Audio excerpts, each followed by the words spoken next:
Bom dia, eu sou Cameron. Oi, pessoal. Nossa, que privilégio estar aqui com vocês. Com certeza. Hoje nós temos um assunto diferente, talvez complicado. Hoje de manhã nós vamos falar sobre vergonha. Se quiser correr, a hora é agora. Uma vez que vergonha é, antes de mais nada, uma emoção, eu queria que nós começássemos, já entrando no clima, experimentando a emoção que nós vamos falar, tá certo? Então, quem vai ser o primeiro?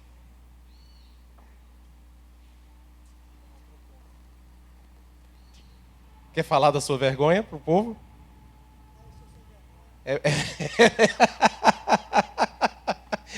A gente já percebe que ele se voluntaria, né? Obrigado, Valdo. Bem, a vergonha é uma coisa que vem em diversas instâncias. E já que ninguém quer contar a sua história mais vergonhosa da vida para os outros, eu conto uma das minhas, né? A gente começa por aí. Casei com 30 anos de idade, minha esposa com 32, nós dois criados em famílias cristãs. Nos casamos na cidade de Sacramento, nos Estados Unidos. Eu a conheci aqui, ela já era missionária aqui, morava em São Paulo. Eu já estava pastoreando aqui em Fortaleza. E nós nos conhecemos, mas fomos para Sacramento, onde os pais dela moravam, para casar na igreja onde ela tinha sido criada, né? E lá então nós casamos, passamos então a nossa noite de núpcias aí na mesma cidade, no hotel, pegamos um avião no outro dia e saímos à viagem. Ela estava se desligando da sua missão missionária e nós iríamos então aproveitar o tempo nos Estados Unidos para visitar alguns parentes que ela ainda não tinha tido a oportunidade de ver. Nós fomos chegar então na casa do avô dela, um homem que até então eu desconhecia, um homem barbudo, barba grande, branco, assim, um homem já, o senhor já com seus 80, 85 anos de idade, foi morrer com 95. Já estava sofrendo os efeitos da idade, ele morava numa casa bem pequenininha. O quarto de hóspedes ficava perto da entrada da casa, perto da garagem onde os carros entravam, e ele tinha costume, então, se ouvisse algum carro entrando, que ele corresse para lá para olhar pela janela e ver quem é que estava chegando. Só que agora o quarto não era mais um quarto de hóspedes, agora o quarto era eu e a minha esposa, que estávamos desfrutando da nossa lua de mel. E aí o velhinho, pela manhã, pensou que tinha entrado um carro, adentrou o quarto sem mais nem menos para descobrir nós dois curtindo a nossa lua de mel juntos. Eu não sei quem ficou com mais vergonha, a neta, o avô, ou eu, que nem conhecia o velho, né? Mas a gente conseguiu superar aquilo e tocar o relacionamento para frente. Mas, com certeza, um momento de vergonha. Ou será que é? Será que esse momento realmente é para mim uma vergonha?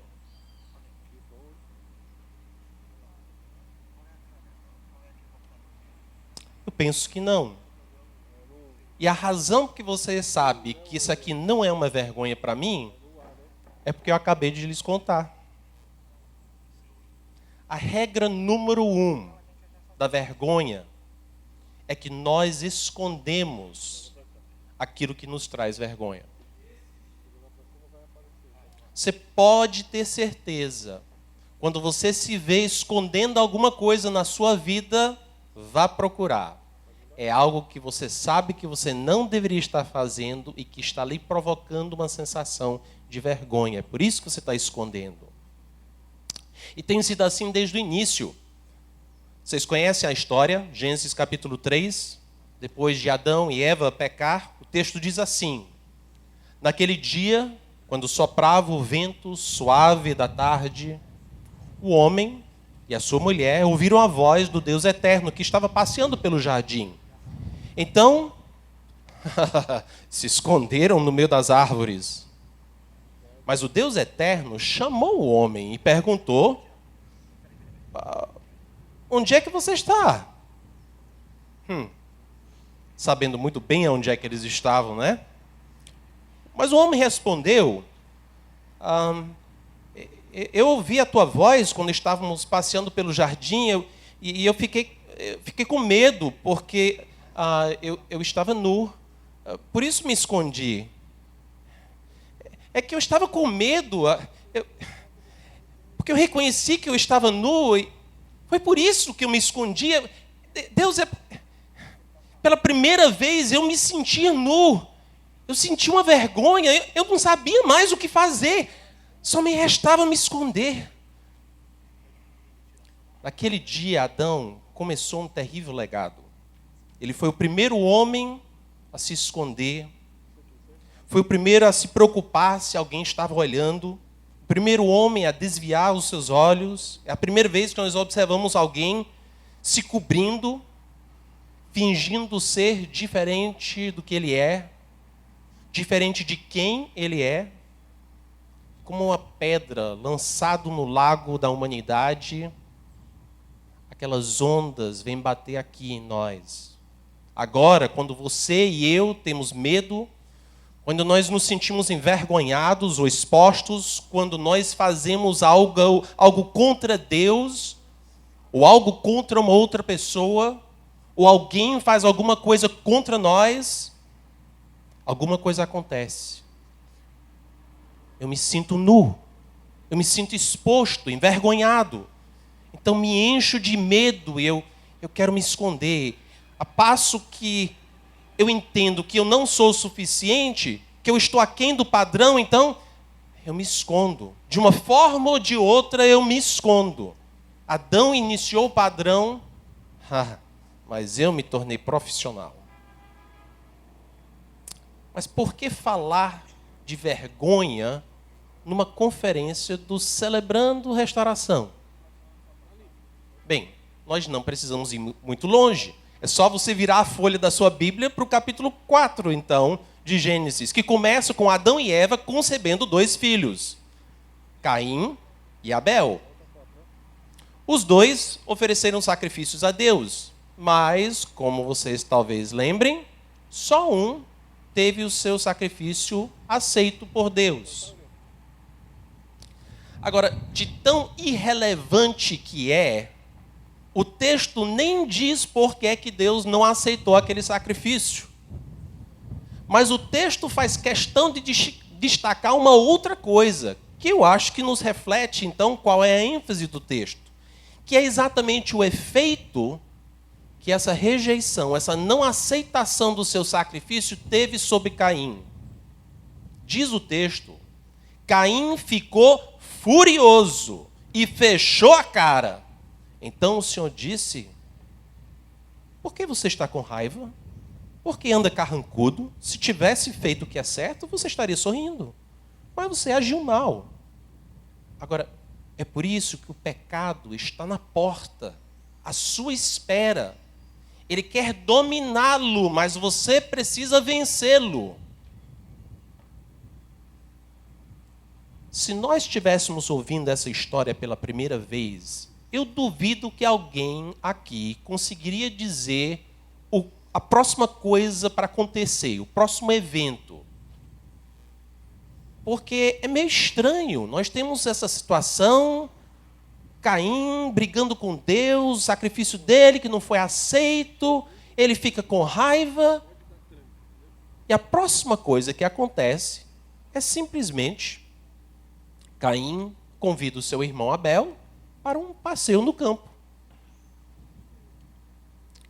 No meio do caminho, Abel, que por sinal não tinha nada a ver com o problema de Caim, é assassinado a sangue frio. Espera aí. Como é?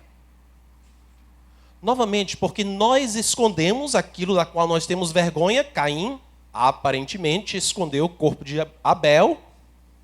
E a história de Adão e Eva do capítulo 2 se repetiu.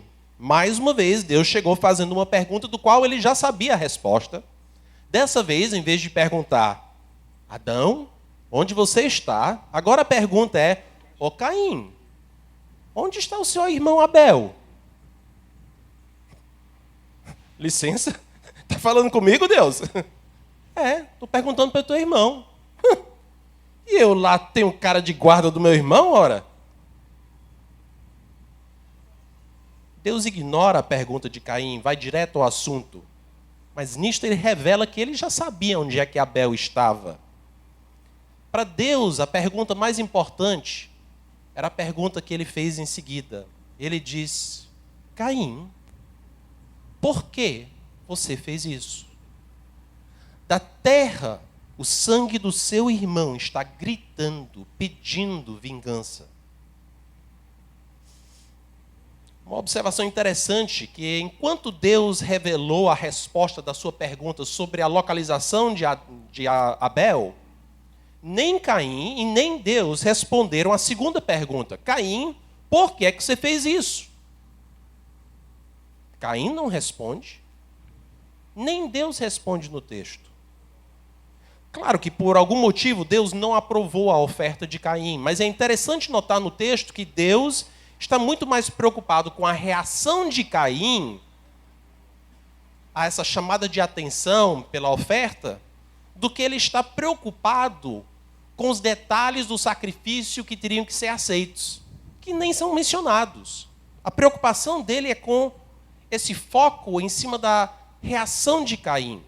De uma forma explícita, vai explicando como é que ele reagiu a essa desaprovação. Então ficou a pergunta no ar. Caim, por que você fez isso? Será que Caim matou Abel porque ele estava com ciúme? Não. Deus já tinha mostrado o caminho para Caim ser feliz. Ele não precisava ter ciúme da felicidade, da aceitação do sacrifício de Abel. Deus já disse, se você fizer a coisa certa, você vai ser feliz. Será que Caim matou Abel porque ele não queria competição? Não, acho que também não. Enfim, ninguém tinha que perder para alguém ganhar. Os dois poderiam ter oferecido sacrifícios agradáveis, os dois poderiam ter sido felizes. Não era uma competição para ver quem chegava na frente. Será que Caim matou Abel porque ele se sentiu culpado por ter errado na sua forma de oferecer seu sacrifício? Não. Não foi Abel que rejeitou o sacrifício de Caim. Quem não aceitou o sacrifício de Caim foi Deus. O que é que Abel tinha a ver com essa história? Mesmo que culpado de ter oferecido a oferta errada, culpa é um sentimento muito diferente de vergonha. Uma das pesquisadoras que eu mais gosto nessa fase aqui da minha vida se chama a doutora Brené Brown. Ela é uma professora da Universidade de Houston, uma pesquisadora, trabalha na área de trabalho social, no programa de doutorado lá. Ela é uma especialista em vergonha, autenticidade e pertencimento. Ela tem 2 livros traduzidos. O primeiro se chama A Arte da Imperfeição. Faz pouco tempo que foi soltado aqui no Brasil. E A Coragem de Ser Imperfeito, que foi lançado na semana passada. Ainda não recebi o meu exemplar. Tá?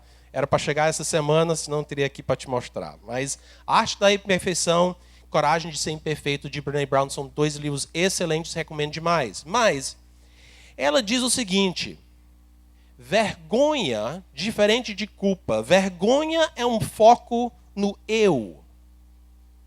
Culpa é um foco no comportamento. Vergonha é eu sou ruim. Culpa é eu fiz alguma coisa ruim. Culpa é desculpe-me, eu cometi um erro. Vergonha é desculpe-me, eu sou um erro. A doutora Brown, ela usa a seguinte ilustração para explicar a diferença entre culpa e vergonha. Ela diz, imagine que você bebeu mais do que você deveria numa determinada noite, e você acorda de manhã com a ressaca e você chega tarde no trabalho e perde uma reunião. Quem experimenta culpa nessa hora vai dizer para si mesmo, fiz uma tremenda besteira. Realmente eu não estava pensando direito. Agora, quem experimenta vergonha iria dizer, eu sou uma besta. Que perdedor que eu sou. Ou seja, culpa foca no comportamento, enquanto vergonha foca na identidade pessoal. É uma leitura sobre a minha pessoa, diz respeito à minha imagem de mim mesmo. A Wikipedia define assim, vergonha é uma condição psicológica e uma forma de controle.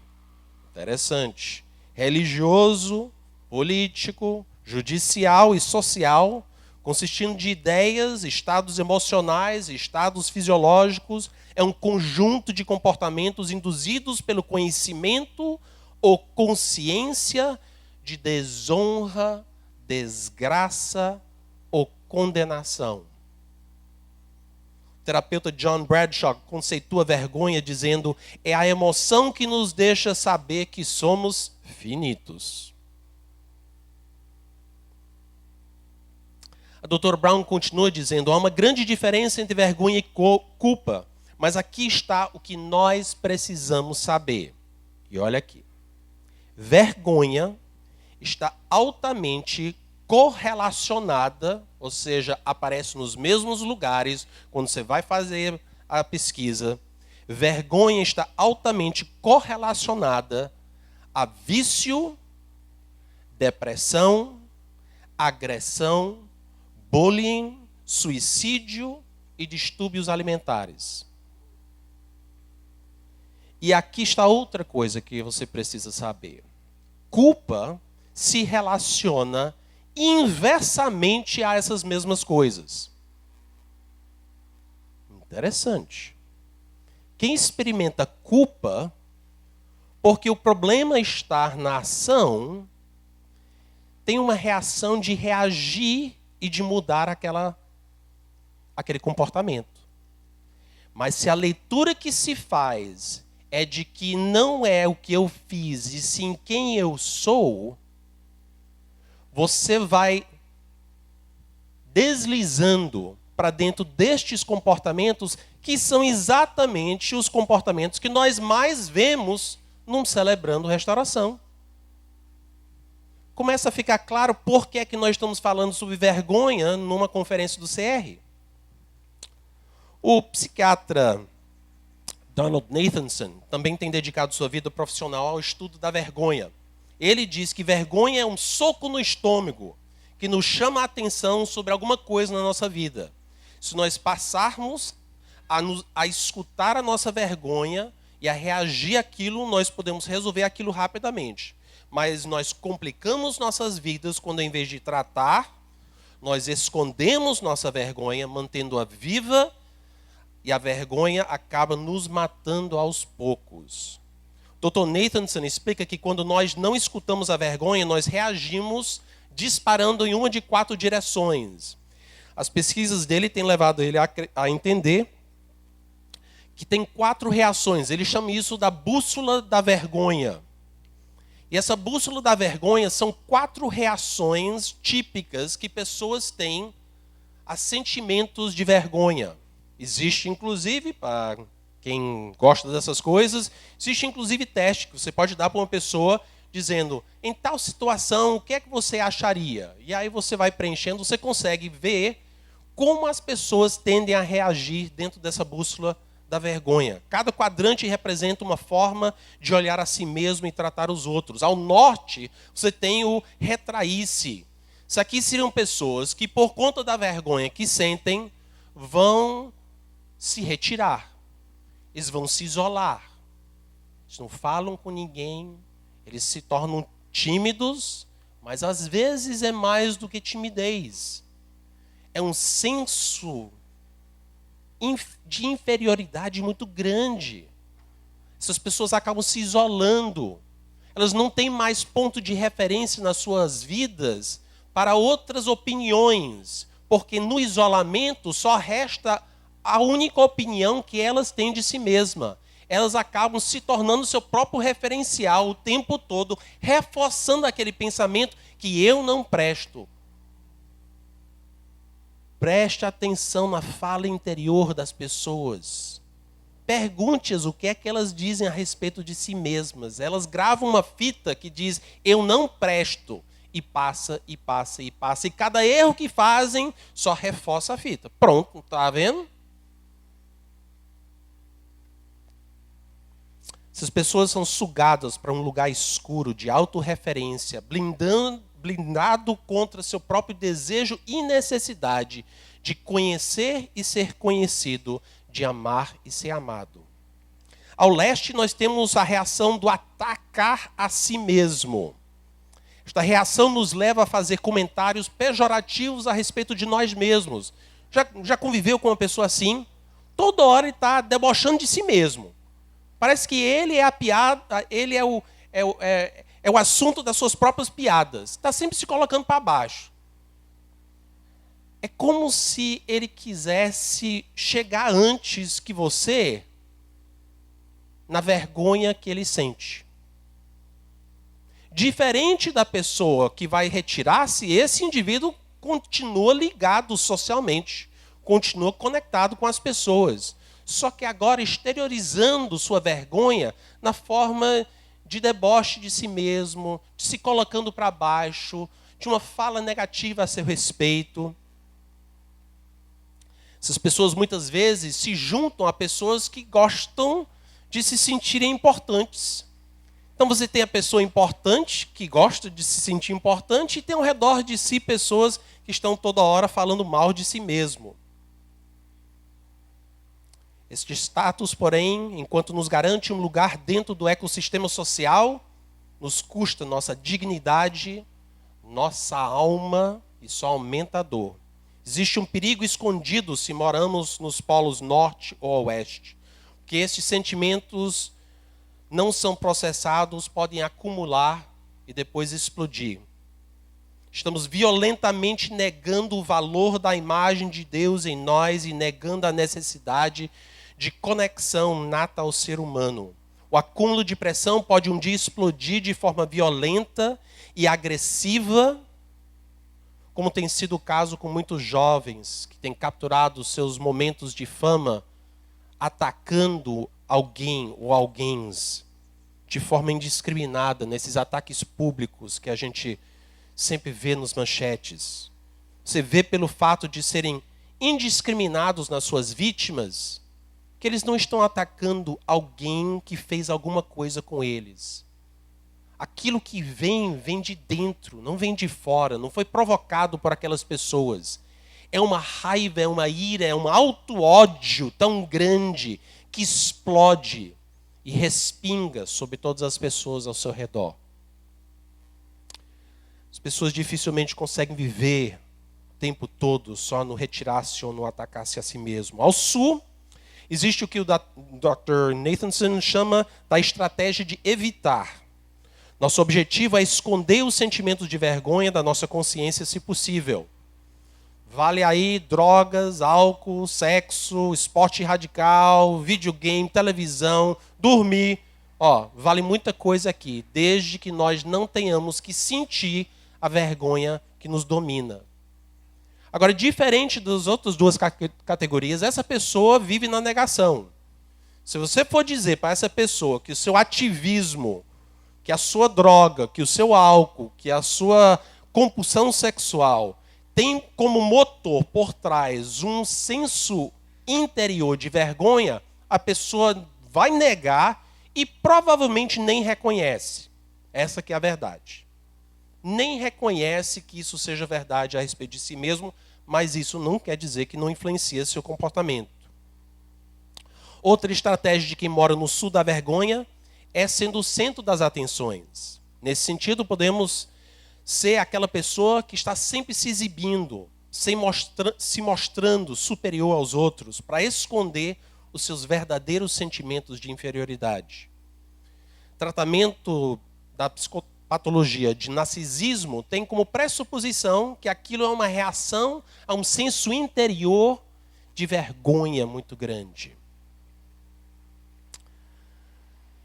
Como dá para imaginar, diferente de quem mora ao norte, nós somos muito conectados a essas pessoas, mas de uma forma muito superficial, nós não conseguimos uma verdadeira intimidade. É um senso oco do ser, que precisa ser preenchido. Toda hora eu preciso saber que eu sou importante, porque no fundo, eu não acho que eu sou. Até as palavras de afirmação caiam como quem joga uma moeda dentro de um saco que tem o fundo rasgado. Não fica, não acumula. No Oeste, então, nós temos o ponteiro do atacar os outros. Em resumo, essa estratégia é caracterizada pelo bruto que descarrega seu senso inferior de vergonha nos outros. São essas pessoas que exploram, infernizam a vida de pessoas vulneráveis, traumatizando muitas dessas pessoas, inclusive para o resto da vida.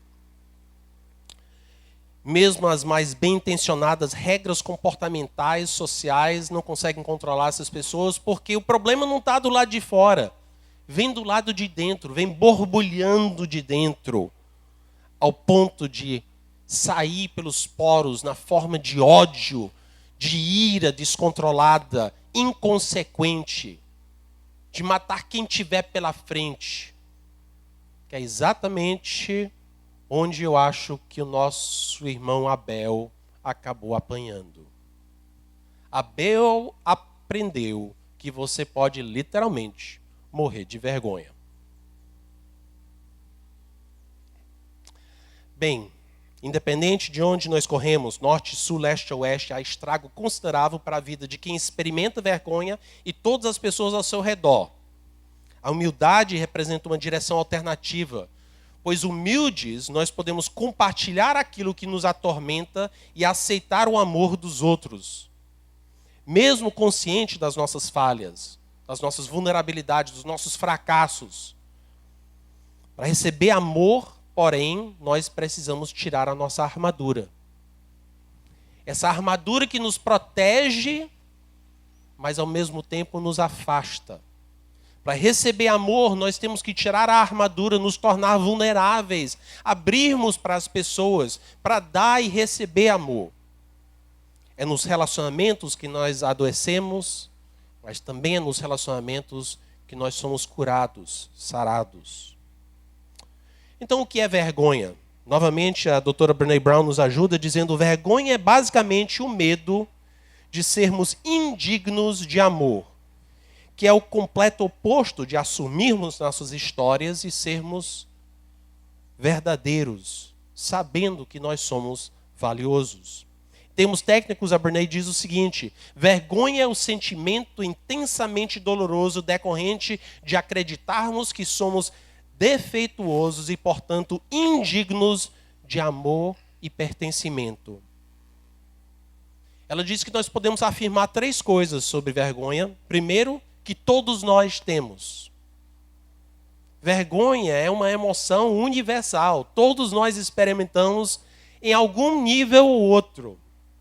É uma das emoções mais fundamentais. As únicas pessoas, na realidade, que não experimentam vergonha, sabe quem são?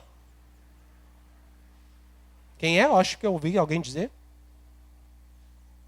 Exatamente. É o psicopata.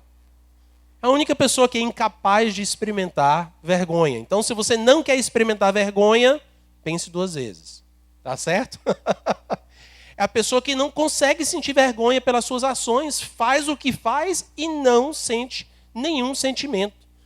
São as pessoas que conseguem, inclusive, enganar uma máquina de detector de mentira. Porque para eles é a mesma coisa. Não conseguem sentir vergonha. Bem, número 2, todos nós temos medo de conversar sobre aquilo que nos envergonha. E número 3, quanto menos nós conversamos sobre vergonha, mais controle vergonha tem sobre as nossas vidas. O que sustenta essa vergonha, essa fala interior de que eu não sou boa o suficiente. Eu não sou magro o suficiente, não sou rico o suficiente, bonito o suficiente, inteligente o suficiente. Sempre tem algum defeito. Bem, agora que nós sabemos o que realmente é vergonha, tem alguém que gostaria de contar a sua história? Complicado esse negócio. Talvez estamos entendendo por que é importante falarmos de vergonha numa conferência do Celebrando. Eu canso de ver, no consultório onde eu atendo, pessoas que estão vivendo uma série de consequências da vergonha que está dentro dos seus corações. Não reconhecem. Estão mascarando com cada tipo de comportamento autodestrutivo, máscaras, compensações, mas no fundo, o que você percebe é que desconhecem um amor verdadeiro. Nunca experimentaram uma aceitação incondicional. Não se aceitam e, portanto, não conseguem acreditar que outro consegue aceitá-los. A causa da vergonha é uma convicção. Não é uma decisão. Não é uma impressão, não é informação, é uma convicção. É embutido no ser, é a água no qual se nada. Imagina tentando convencer a pessoa do seu lado de algo que a pessoa não consegue ver. Imagina se você tentasse convencer agora a pessoa do seu lado que essa pessoa é um Deus. Acho que você teria sucesso? E complicado, né? A não ser que talvez todos nós nos juntássemos e tentássemos convencer a pessoa, agindo como se fosse. Daqui a pouco, olha para um, olha para outra. Será? Mas você também acha?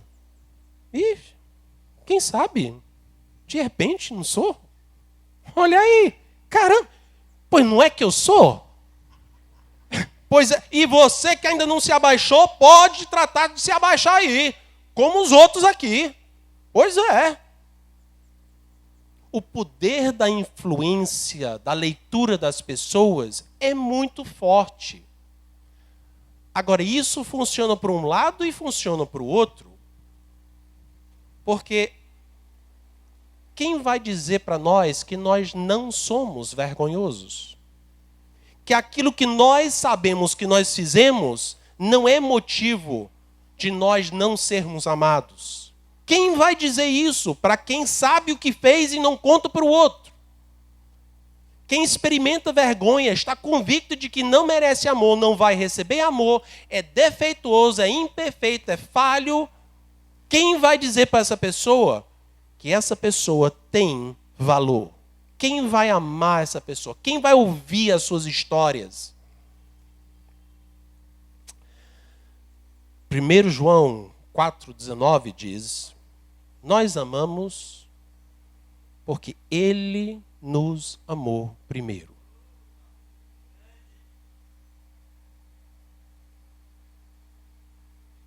Romanos 5,8 diz: mas Deus prova o seu amor para conosco em que Cristo morreu por nós, sendo nós ainda pecadores.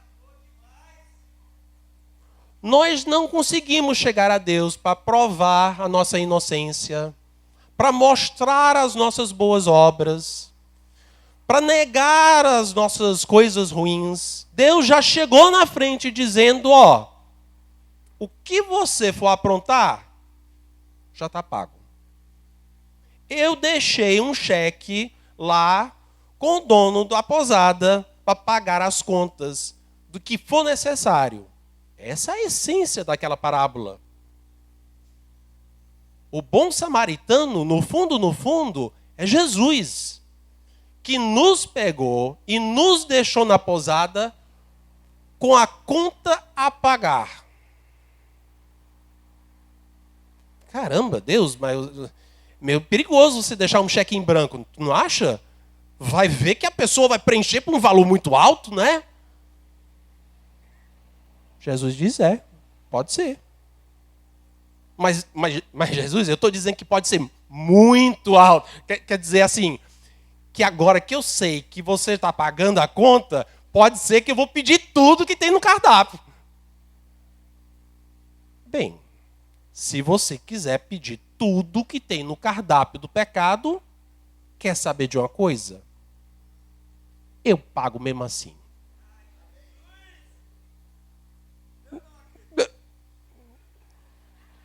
Quer dizer que eu posso mesmo? Bem, que tu pode, tu pode. E tu vai pagar? Eu pago. Antes de você começar a fazer os seus pedidos, só queria te perguntar uma coisa. Você sabia que essa comida toda que tu vai pedir não vai te fazer muito bem, né? Ah, é? Não, é que essa comida não é boa não, essa comida é estragada. É por isso que eu pedi para você não comer aquela comida. Não é por causa de mim. Por mim eu não tenho medo daquilo. É porque eu te amo. E eu não quero que você passe mal. Agora, se tu quiser pedir o cardápio todo e comer aquilo tudo, eu ainda pago a conta. Quer dizer que você não está me privando da coisa boa, né? Quando você disse que não era para comer daquela árvore, não era porque aquela coisa lá você queria ficar com ela só para você? Não, é porque eu sabia que aquilo ia lhe fazer mal. Só isso. A minha restrição foi um reflexo do meu amor por você. Só isso. Agora, se tu quiser fazer besteira, quero dizer que não há nada que você possa fazer que vai fazer com que eu te ame menos. Do mesmo jeito que não tem algo que você possa fazer para eu te amar mais. Eu já te amo por completo. Ele percebeu que nós não entendíamos esse recado. Ele quis dizer isso para nós desde o primeiro momento em Gênesis, quando nós pisamos na bola. Mas ele entendeu que nós não estávamos percebendo o suficiente. Então, no meio da história, ele disse, peraí. Eu vou ter que mostrar esse negócio de carne e osso. Pois Deus amou o mundo de tal maneira que deu seu Filho unigênito para que todo aquele que nele crê não venha passar mal, não pereça, mas tenha a vida eterna. Se vocês não entenderam quando eu mandei o recado, pois agora eu vou mandar o mensageiro. A palavra se tornou carne e habitou entre nós. Agora, gente, não é possível. Agora vocês vão ver, vocês vão experimentar, vocês vão palpar.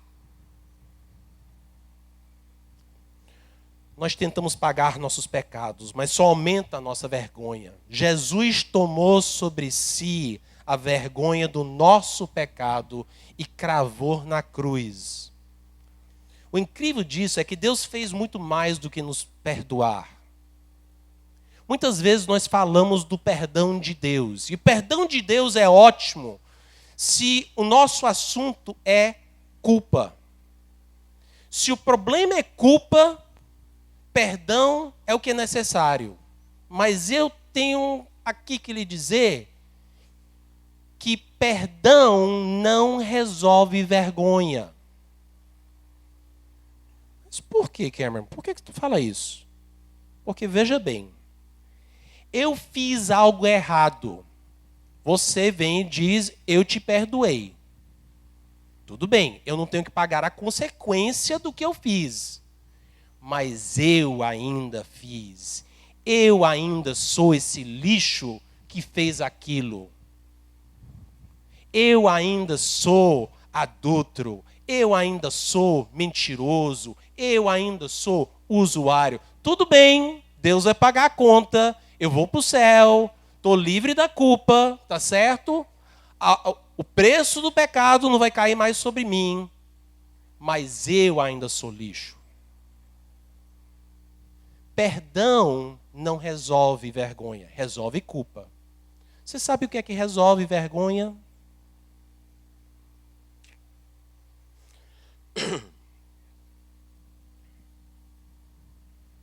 O que resolve vergonha é o fato de que Deus não só nos perdoa, mas Ele nos justifica. A justificação é onde nós trocamos de lugar com Deus Santo.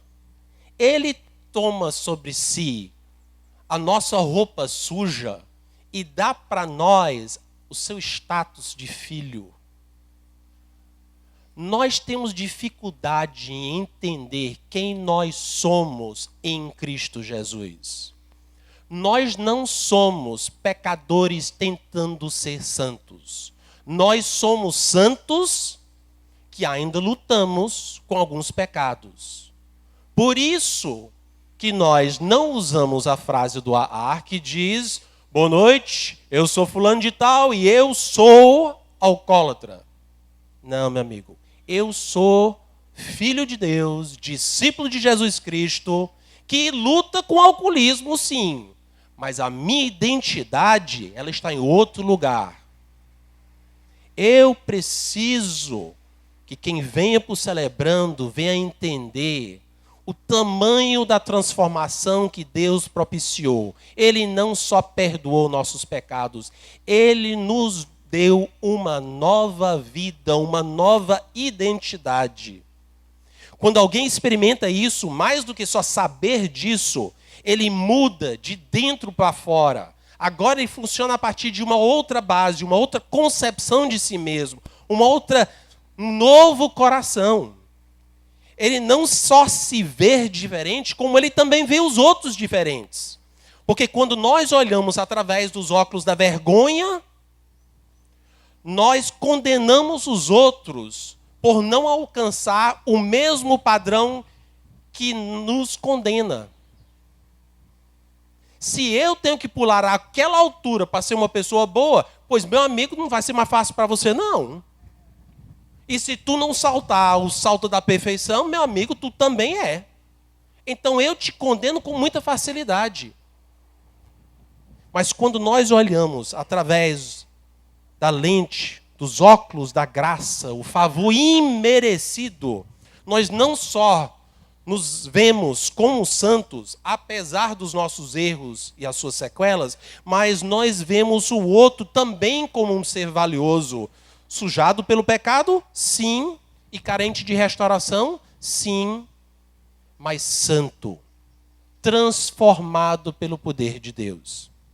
Romanos 3, 19 a 23 diz: sabemos que tudo o que a lei diz, o diz àqueles que estão debaixo dela, para que toda boca se cale e todo mundo esteja sob o juízo de Deus. Pronto, a lei tem o seu propósito. Portanto, ninguém será declarado justo diante dele, baseando-se na obediência à lei. Pode tentar, não vai conseguir. Do mesmo jeito que tu não vai conseguir, você também não vai alcançar. Do mesmo jeito que a lei não permite que você suba, ela já te diz, ó, não é por aqui, vai para um outro caminho. Qual é esse outro caminho? Pois é mediante a lei que nós nos tornamos plenamente conscientes do pecado, mas agora se manifestou uma justiça que provém de Deus. Olha só, independente da lei, da qual testemunham a lei e os profetas, eles falam a respeito disso, justiça de Deus mediante a fé em Jesus Cristo para todos os que creem. Não há distinção, pois todos pecaram e estão destituídos da glória de Deus, sendo agora, como? Justificados, pagando quanto? Gratuitamente, por meio de quê? Da sua graça e por meio da redenção que há em Cristo Jesus. Eu sempre me impressiono com a reação de pessoas que trabalham nessa área de recuperação, que reconhecem o poder da conversão de uma pessoa quebrantada. é acreditar naquilo que ainda não se vê, é ver com os olhos da fé. Portanto, agora já não há condenação sobre aqueles que estão em Cristo Jesus. Agora eu moro do lado de uma casa de recuperação, Reciclando Vidas. Literalmente eu acordo todas as manhãs escutando a música da turma, batendo palmas, fazendo aquela festa. É impressionante você ver como esses homens entenderam a verdade de que eles não são mais aquilo que já fizeram. Eles se entendem agora de uma outra forma. Mas isso me remete agora ao papel do CR. Porque alguém falou isso, alguém mostrou isso para eles. Nós somos os dedos de Deus, o corpo de Cristo presente na terra, que fazem com que esse amor não seja teórico e sim palpável. Estes homens talvez já tinham ouvido falar do amor de Deus, mas nunca tinham experimentado desse amor. Eu escolhi a palavra restauração para esse ministério e dou mérito aos outros que têm usado o nome que está no currículo de recuperação. O currículo não existia quando nós denominamos o nome do ministério, mas eu escolhi por uma razão. Que restauração sempre me lembra aquela imagem de uma pintura nobre. Uma pintura que precisa de recuperação. Eu não sei se vocês conseguem ver essa imagem. Está difícil de ver um pouco. Do lado esquerdo você tem uma pintura que está precisando de restauração. E do lado direito, a mesma pintura depois de restaurado. A beleza estava aí o tempo todo. Você só não conseguia ver por conta da sujeira. Não é que a imagem se tornou bela, já era bela. Você só não via. Esse é o caso quando nós trabalhamos dentro dessa perspectiva do amor de Deus e da sua graça. Esse amor é capaz de transformar o menino de rua, o usuário de crack, a prostituta, pois no amor destas pessoas que elas conhecem e experimentem um amor divino, que testifica do valor que elas têm. À medida que elas acreditam neste testemunho, as algemas da vergonha começam a se soltar e elas começam a acreditar que não só podem ser, mas que são algo de valor, que não precisa esconder-se ou viver a partir da sua vergonha, de tantas formas autodestrutivas. Nos grupos de 12 passos, nós falamos que a doença sai pela boca, a cura entra pelo ouvido, porque você começa a ganhar uma nova entendimento de quem Deus lhe fez ser. Deixa-me pular aqui.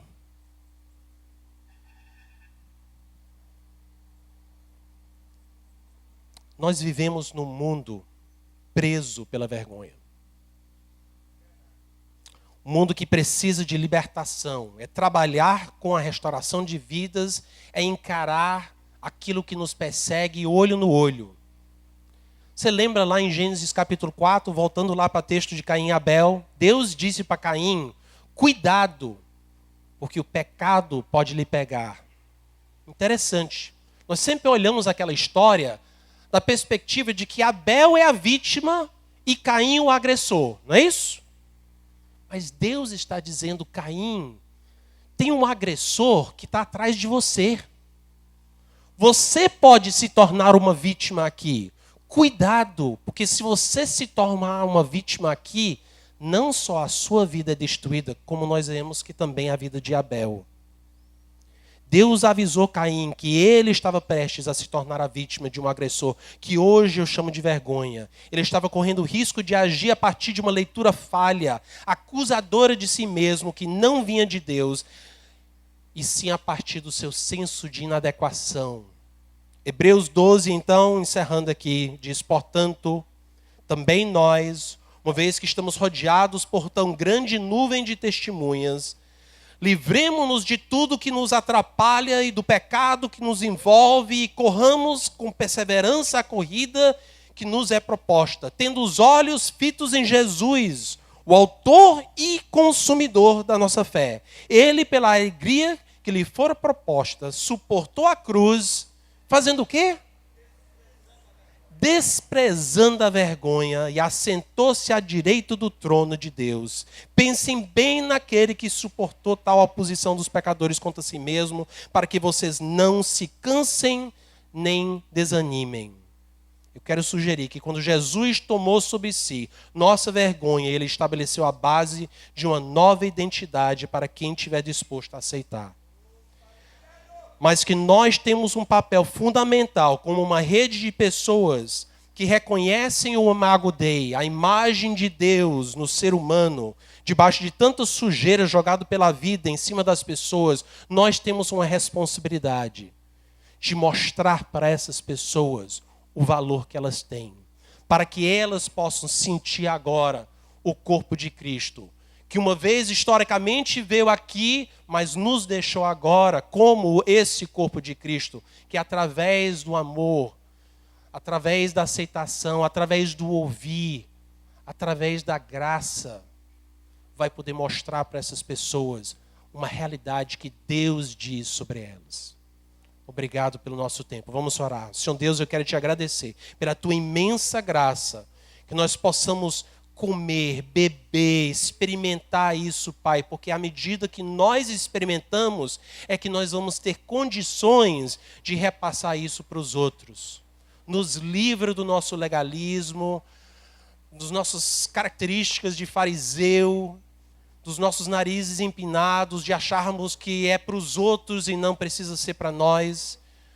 Nos ajuda a perceber o quanto nós também somos objetos da tua graça e que nós possamos então repassar isso para os outros. Obrigado por essa manhã, Senhor, e pelo tempo que nos resta hoje refletindo sobre o teu amor, tua paixão pela restauração das pessoas. No nome de Jesus, amém.